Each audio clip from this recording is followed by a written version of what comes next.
14-15 సంవత్సరంలో దాదాపు హెక్టార్లలో ప్రతి సంవత్సరము సగటున 20,000 హెక్టార్లు అంటే 15 నుంచి 20,000 హెక్టార్ల అడవి తరిగిపోయింది 10 ఏళ్ల పాటు. ఇది ఒక్కచోటే కాదు, దేశం మొత్తం మీద ఇంకా ఎంత లెక్క ఉందో మనకు తెలియదు.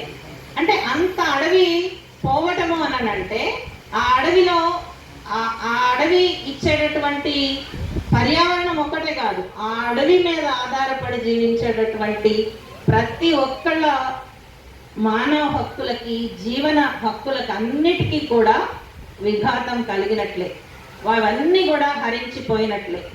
ఎక్కడైతే నిలబడతారో, ఎక్కడైతే ప్రశ్నిస్తారో, ఎక్కడైతే ముందుకు వస్తారో, ఎంతో కొంత ఆ ముందుకు రావటం అనేది ఉంటుందో, బలమైనటువంటి ప్రతిఘటన ఎక్కడైతే ఉంటుందో అక్కడ సామాన్యమైనటువంటి ప్రజల మీదకి ఇలా సవాల్గా తేలుతారు. ఇది జరుగుతున్నది. ఈ వెనకాల జరుగుతున్నటువంటి దానిని మనం ప్రశ్నించవలసింది. ఈ రోజు ఇక్కడ 120 మంది చనిపోయారు అంటే రోజుకి ఒకళ్ళ చొప్పున ఈ 4 నెలలుగా చనిపోయారు అని అనుకుంటే కనుక మనం మాట్లాడవలసింది కేవలం ఈ 120 మంది గురించి మాత్రమేనా? ఈ 120 మందితో పాటు ఈ 120 మంది ఎవరికైతే, ఏ అడవికైతే ప్రతీకలుగా నిలబడ్డారో ఆ అడవి గురించి మాట్లాడాలి. ఆ అడవి లోపల ఉండేటటువంటి ఖనిజం గురించి మాట్లాడాలి.